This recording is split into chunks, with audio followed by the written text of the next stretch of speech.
Yang pertama, soal terkait Pancasila, soal nomor 1. Penjelasannya begini. Pancasila itu berasal dari bahasa Sanskerta.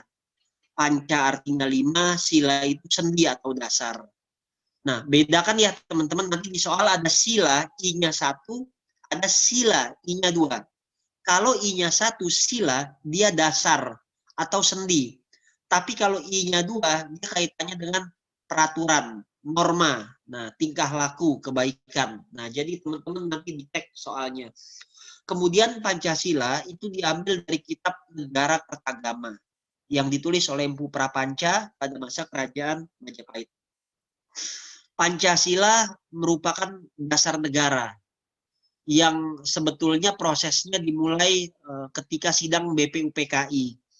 Kita mengetahui ketika sidang BPUPKI ada 3 orang yang berbicara, berpidato tentang dasar negara.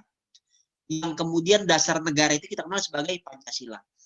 Yang pertama adalah Yamin. Ini sering keluar soal ini. Yamin mengatakan dasar negara adalah peri kebangsaan, peri kemanusiaan, peri ketuhanan, peri kerakyatan, dan peri kesejahteraan rakyat. Kata kuncinya peri, peri, peri. Nah, itulah dasar negara menurut Yamin. Tanggal 31 Mei, Mr. Supomo juga berpidato tentang dasar negara. Kata kuncinya PKKMK ya, atau bisa juga PK4M. Nanti tergantung teman-teman mau buat jembatan keledai, mau bikin kata kunci. Nah, dan itu harus dihafalkan.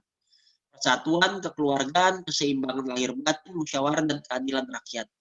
Dasar negara menurut Supomo seringkali dikenal sebagai teori integralistik namanya. Nah, karena Supomo menempatkan persatuan di sila yang pertama, makanya julukannya Bapak Negara Integralistik.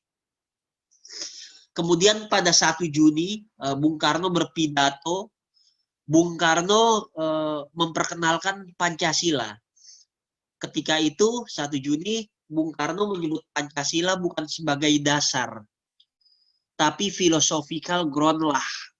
Philosophical ground lah itu adalah Pancasila sebagai landasan filsafat, falsafah kehidupan berbangsa bernegara. Bung Karno mengemukakan Pancasila itu adalah kebangsaan, internasionalisme, mufakat, kesejahteraan sosial, dan ketuhanan yang berkebudayaan. Jadi Pancasila dianggap lahir, Pancasila pertama kali diperkenalkan pada 1 Juni ketika pidato Bung Karno. 1 Juni kemudian ditetapkan sebagai hari lahir Pancasila pada masanya Pak Jokowi berdasarkan Kepres nomor 24 tahun 2016. Ketika itu Bung Karno berpidato mengenai Pancasila. 5 sila ini oleh Bung Karno bisa diperas kalau terlalu banyak. Diperas menjadi trisila. Sosionasionalis, sosiodemokrasi, ketuhanan yang berkebudayaan. Kalau trisila terlalu banyak, bisa diperas menjadi ekasila, yaitu gotong royong. Nah, pidatonya Yamin, pidato Supomo, pidatonya Bung Karno, itu belum selesai. Sebab sidang pertama BPUPKI tidak menghasilkan apapun, hanya pidato-pidato. Walaupun Bung Karno memperkenalkan Pancasila pada 1 Juni. Kemudian keputusan diambil pada 22 Juni melalui Panitia 9 yang menghasilkan dasar negara dengan nama Piagam Jakarta. Piagam Jakarta itu nanti menjadi cikal bakal Pancasila. Dengan sila pertama berbunyi ketuhanan dengan kewajiban menjalankan syariat Islam bagi para pemeluknya. Sehingga bisa dikatakan Piagam Jakarta merupakan hasil olahan dari pidatonya Supomo, dari pidatonya Yamin, dari pidatonya Bung Karno. Nah, inilah rumusannya mengelaborasi dari 3 orang yang berpidato tentang dasar negara. Piagam Jakarta. Tapi Piagam Jakarta juga tidak selesai. Karena ada proses sidang pertama PPKI 18 Agustus 1945. Sila pertama yang berisikan 7 kata ketuhanan dengan kewajiban menjalankan syariat Islam diganti menjadi ketuhanan yang Maha Esa demi menjaga persatuan nasional karena saudara-saudara kita wilayah Indonesia bagian timur ingin melepaskan diri kalau 7 kata yang memuat syariat Islam tetap digunakan pada dasar negara.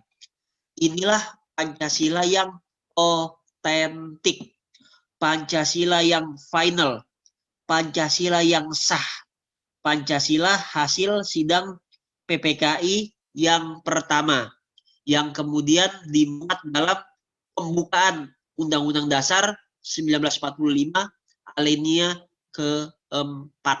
Nah, itulah pembahasan nomor 1. Nanti slide akan saya berikan. Nomor 2, ada 3 landasan dalam Negara Kesatuan Republik Indonesia. Landasan ideal kita adalah Pancasila. Landasan konstitusional kita Undang-Undang Dasar 1945. Landasan operasional kita adalah Undang-Undang Nomor 37 tahun 1999 tentang hubungan politik luar negeri Indonesia. Sehingga nomor 2 jawabannya landasan ideal adalah Pancasila. Seperti itu. Oke, sekarang kita lanjut nomor 3. Nomor 3 juga sering keluar, teman-teman. Dulu pada masanya Pak Harto, Pancasila dijadikan asas tunggal. Kenapa dia jadi asas tunggal? Karena Soeharto sangat trauma dengan peristiwa yang terjadi sebelumnya ketika tahun 65. Ketika ada pemberontakan G30S PKI. PKI dianggap menjadi ancaman bagi eksistensi Pancasila, sehingga Soeharto melihat Pancasila harus dilindungi.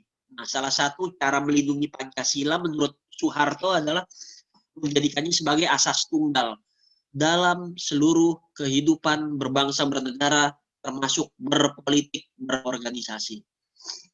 Karena itu, berdasarkan TAP MPR nomor 2 tahun 1978, dikeluarkanlah Eka Prasetya Pancakarsa.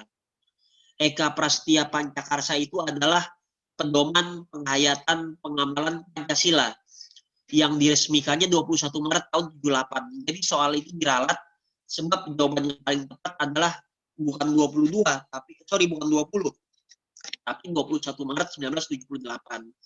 Jadi diralat ya soal untuk nomor 3. Namun setelah reformasi, TAP MPR nomor 2 dicabut karena tidak sesuai dengan semangat reformasi yang ingin ada kebebasan. Sehingga walaupun Pancasila tidak menjadi asas tunggal pasca reformasi, dia tetap dijadikan sebagai dasar negara. Nah, itulah Pancasila sebagai asas tunggal.